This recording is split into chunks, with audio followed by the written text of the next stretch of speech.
ನಮಸ್ಕಾರ. 3 millimetre wall thickness ನ 1G flat position ನಲ್ಲಿ ಮತ್ತು 50 ಮಿಲಿಮೀಟರ್ ಡಯಾಮೀಟರ್ ನ ಮೈಲ್ಡ್ ಸ್ಟೀಲ್ ಪೈಪ್ ನ pipe welding elbow joint session ಗೆ ಸ್ವಾಗತ. ಈ ಸೆಷನ್ ನ ಉದ್ದೇಶಗಳನ್ನು ನೋಡೋಣ.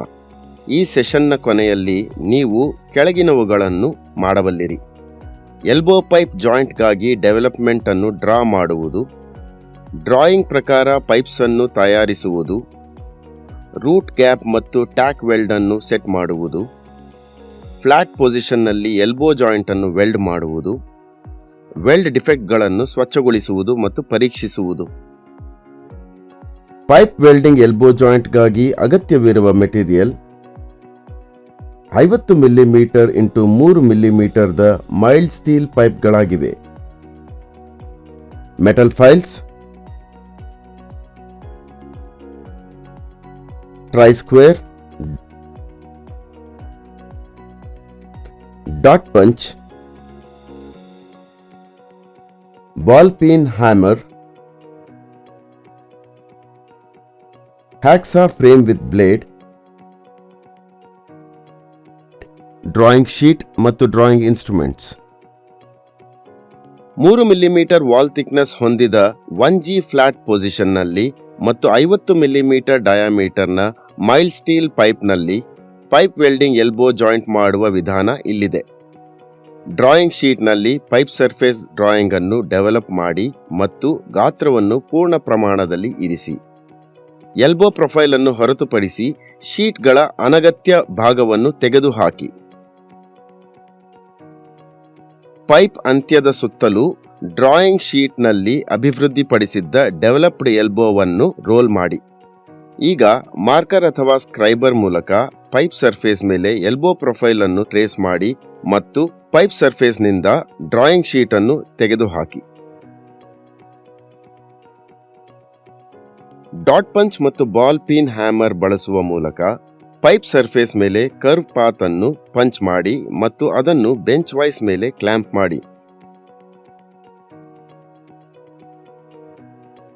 ಹ್ಯಾಕ್ಸಾ ಬಳಸಿ ಪೈಪ್ನ ಅನಗತ್ಯ ಭಾಗವನ್ನು ತೆಗೆದುಹಾಕಿ. ನಂತರ ಗರಗಸದ ನಂತರ ಪೈಪ್ನ ಅಂಚುಗಳಿಂದ ಬರ್ಸ್ ಅನ್ನು ಫೈಲ್ ಮಾಡಿ. ಅಂತೆಯೇ ಅದೇ ವಿಧಾನವನ್ನು ಅನುಸರಿಸಿ ಇತರ ಪೈಪ್ ಅನ್ನು ತಯಾರಿಸಿ. ಹೀಗಾಗಿ ನಾವು ಪೈಪ್ ಸಂಯೋಗದ ಮುಖಗಳನ್ನು ಸಿದ್ಧಪಡಿಸಿದ್ದೇವೆ. ಈಗ ಜಾಯಿಂಟ್ ಎಲಿಪ್ಸ್ ರೂಪದಲ್ಲಿ ಇರುತ್ತದೆ. ಟ್ಯಾಕಿಂಗ್ ಮಾಡಲು ಪೈಪ್ಸ್ ಅನ್ನು ಹಾರಿಜಾಂಟಲ್ ಫ್ಲಾಟ್ ಸರ್ಫೇಸ್ಗೆ ಅಲೈನ್ ಮಾಡಿ. ಜಾಯಿಂಟ್ ಗಾಗಿ ಬಳಸಲಾಗುವ ರೂಟ್ ಗ್ಯಾಪ್ 1.6 ಮಿಲಿಮೀಟರ್ ಆಗಿದೆ. ಗ್ಯಾಸ್ ಸಿಲಿಂಡರ್ ಪ್ರೆಷರ್ ಅನ್ನು 0.15 ಕಿಲೋಗ್ರಾಂ ಪ್ರತಿ ಸೆಂಟಿಮೀಟರ್ ಸ್ಕ್ವೇರ್ಗೆ ಸೆಟ್ ಮಾಡಿ ಮತ್ತು ಫ್ಲೇಮ್ ಅನ್ನು ನ್ಯೂಟ್ರಲ್ಗೆ ಸೆಟ್ ಮಾಡಿ. Number 7 nozzle 3 millimetre diameter CCMS filler rod ಅನ್ನು ಮುಖದ 4 ಸೆಗ್ಮೆಂಟ್ಸ್ ಅನ್ನು ಟ್ಯಾಕ್ ಮಾಡಿ. 3 ಮಿಲಿಮೀಟರ್ ಡಯಾಮೀಟರ್ CCMS ರಾಡ್ ಅನ್ನು ಬಳಸಿಕೊಂಡು ಒಂದು ರಂದಲ್ಲಿ ಬ್ಲೋ ಪೈಪ್ ಮತ್ತು ಫಿಲ್ಲರ್ ರಾಡ್ ಅನ್ನು ಮ್ಯಾನಿಪುಲೇಟ್ ಮಾಡುವ ಮೂಲಕ ಜಾಯಿಂಟ್ಸ್ ಅನ್ನು ವೆಲ್ಡ್ ಮಾಡಿ. ವೆಲ್ಡಿಂಗ್ ಅನುಕ್ರಮದ ಕ್ರಮವು 2 ರಿಂದ 6 ಅದು ಸೆಗ್ಮೆಂಟ್ 1, 10 ರಿಂದ 12 ಅದು ಸೆಗ್ಮೆಂಟ್ 3, 10 ರಿಂದ 6 ಅದು ಸೆಗ್ಮೆಂಟ್ 2 ಮತ್ತು 2 ರಿಂದ 0ಗೆ ಸೆಗ್ಮೆಂಟ್ 4.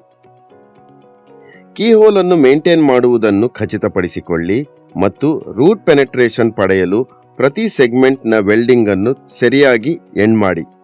ವೈರ್ ಬ್ರಷ್ ನಿಂದ ವೆಲ್ಡ್ಮೆಂಟ್ ಏರಿಯಾವನ್ನು ಸ್ವಚ್ಛಗೊಳಿಸಿ ಮತ್ತು ಅದನ್ನು ಕಣ್ಣಿನ ಮೂಲಕ ಪರಿಶೀಲಿಸಿ. ಚರ್ಚಿಸಿದ ಪ್ರಮುಖ ಪಾಯಿಂಟ್ಸ್ಗಳನ್ನು ಮರುಪರಿಶೀಲಿಸೋಣ. ವೆಲ್ಡ್ಮೆಂಟ್ ಏರಿಯಾಗಾಗಿ ಡ್ರಾಯಿಂಗ್ ಶೀಟ್ ನಲ್ಲಿ ಪೈಪ್ ಸರ್ಫೇಸ್ ಡ್ರಾಯಿಂಗ್ ಅನ್ನು ಡೆವಲಪ್ ಮಾಡಿ ಮತ್ತು 90 ಡಿಗ್ರಿ ಕೋನದಲ್ಲಿ ಸೇರಲು 2 ಪೈಪ್ಸ್ ತಯಾರಿಸಿ. ಡಾಟ್ ಪಂಚ್ ಮತ್ತು ಬಾಲ್ ಪೀನ್ ಹ್ಯಾಮರ್ ಬಳಸುವ ಮೂಲಕ ಪೈಪ್ಸ್ಗಳ ಸಂಯೋಗದ ಮುಖಗಳನ್ನು ತಯಾರಿಸಲು ಪೈಪ್ ಸರ್ಫೇಸ್ಗಳ ಮೇಲೆ ಕರ್ವ್ ಪಾತ್ ಅನ್ನು ಪಂಚ್ ಮಾಡಿ. ವೆಲ್ಡಿಂಗ್ ಅನುಕ್ರಮವಾಗಿ ಸೆಗ್ಮೆಂಟ್ 1, ಸೆಗ್ಮೆಂಟ್ 3, ಸೆಗ್ಮೆಂಟ್ 2 ಮತ್ತು ಸೆಗ್ಮೆಂಟ್ 4ರಂತೆ ಮೇಂಟೈನ್ ಮಾಡಿ. ವೈರ್ ಬ್ರಷ್ ನಿಂದ ವೆಲ್ಡ್ಮೆಂಟ್ ಏರಿಯಾವನ್ನು ಸ್ವಚ್ಛಗೊಳಿಸಿ ಮತ್ತು ಅದನ್ನು ಕಣ್ಣಿನ ಮೂಲಕ ಪರಿಶೀಲಿಸಿ. ನಾವು ಈಗ ಈ ಸೆಷನ್ನ ಅಂತ್ಯಕ್ಕೆ ಬಂದಿದ್ದೇವೆ. 1G ರೋಲಿಂಗ್ ಪೊಸಿಷನ್ ನಲ್ಲಿ ಮೈಲ್ಡ್ ಸ್ಟೀಲ್ ಪೈಪ್ ನ ಪೈಪ್ ವೆಲ್ಡಿಂಗ್ ಬಟ್ ಜಾಯಿಂಟ್ ಬಗ್ಗೆ ನೀವು ಉತ್ತಮ ತಿಳುವಳಿಕೆಯನ್ನು ಪಡೆದಿದ್ದೀರಿ ಎಂದು ಭಾವಿಸುತ್ತೇವೆ. ಮುಂದಿನ ಸೆಷನ್ನಲ್ಲಿ ನಿಮ್ಮನ್ನು ಭೇಟಿ ಮಾಡುತ್ತೇವೆ.